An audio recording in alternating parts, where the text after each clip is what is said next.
Bienvenido. Aquí en Docaba encontrarás educación jurídica que te puede interesar para saber un poco más, completamente gratis. Para ello, solo mira este video completo y suscríbete para nuevos temas.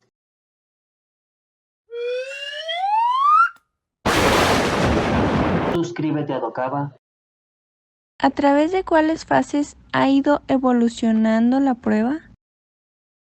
Es importante conocer cuáles han sido las fases de la prueba para poder comprender su historia y sus orígenes. Así tenemos que han existido 5 fases de la prueba.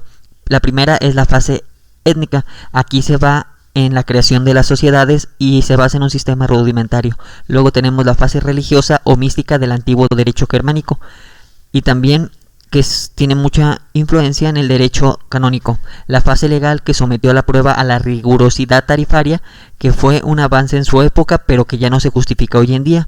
También se cuenta con la fase sentimental, la cual surgió a raíz de la Revolución Francesa como reacción contra la tarifa legal que sostiene la absoluta libertad de la prueba. Se aplicó también en el proceso penal y mucho después en el proceso civil. Y finalmente tenemos la prueba científica, que actualmente impera en los códigos procesales modernos. Dentro de la fase étnica tenemos que existe un sinnúmero de agrupaciones que engloban todo el derecho prehispánico. Sin embargo, vamos a hablar de ellas en su conjunto. En esta época no había leyes escritas, por lo que las normas eran transportadas de boca a boca y quedaban plasmadas en la memoria de los hombres, y aquellas personas que juzgaban las conductas se transmitía esa responsabilidad de generación en generación. En materia de prueba existía el testimonio, la confesión, los indicios, los careos y la prueba documental. Ahora bien, en la parte final de esta etapa es donde surge el primer antecedente jurídico escrito que se conoce. Dicho instrumento fue el Código de Hammurabi, que se considera fue creado aproximadamente en el año 1728 a.C.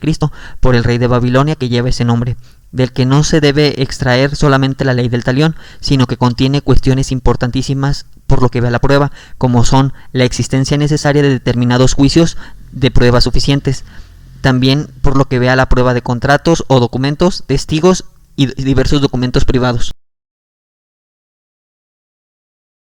Religiosa, a través del derecho canónico, va penetrando poco a poco el sistema romano de la época del imperio y se va abandonando aquellos medios bárbaros de la prueba antes mencionados, generalizándose los avances conseguidos por los escabinos, pero con tendencia cada vez más a emplear un sistema más riguroso. Los jueces eclesiásticos son verdaderos magistrados, muy diferentes a los escabinos, por lo que ya su sistema ya no es libre, sino que va enfocado a una verdadera apreciación jurídica de la prueba.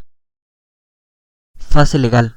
En el estudio que hizo de la prueba Aristóteles encuentra una concepción lógica ajena a prejuicios de orden religioso y fanatismos de otra índole. El gran filósofo examina la prueba por sus aspectos intrínseco y extrínseco, la clasifica en propia e impropia, artificial y no artificial, y considera que la principal está constituida por el silogismo y la inducción. En cuanto a la forma, en Grecia imperó la oralidad, tanto en el proceso civil como en el penal. Los medios principales de prueba fueron los testimonios, los documentos y el juramento.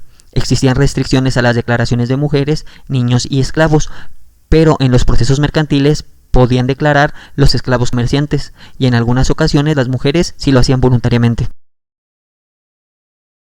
Desde mediados del siglo XII se impuso en Europa el criterio romano sobre la distribución de la carga de la prueba, que liberaba al acusado de la inequidad de tener que probar su propia inocencia, dejándole solo la carga de la prueba para sus propias afirmaciones. De igual forma, al actor se le encomendaba la carga de probar los hechos de su demanda. Además, los interrogatorios se transformaron en posiciones como un acto de parte. Desde el siglo XIII se introdujo la teoría de las presunciones, basadas en el cálculo de las mayores probabilidades de verdad. El testimonio siguió siendo una de las principales pruebas, pero su objeto quedó limitado a lo que el testigo hubiera podido percibir por sus sentidos, pues se le prohibió expresar opiniones y se le rechazaba cuando trataba de probar cuestiones negativas o aquellas cosas que atestiguara por referencias. Se le dio también el carácter de prueba plena a la confesión judicial. Se consideró inhábiles para declarar a los que habían sido declarados por perjurio, delincuentes también, a los siervos, enfermos mentales y a testigos sospechosos, a los parientes o dependientes para quienes no tenían un domicilio fijo o fueran personas desconocidas. Se le dio también cabida a la prueba de peritos, y también al reconocimiento judicial. Se le otorgó pleno valor a los documentos públicos, al documento privado y a la confesión extrajudicial se les dio el valor de indicio. Fase sentimental, también conocida como convicción moral.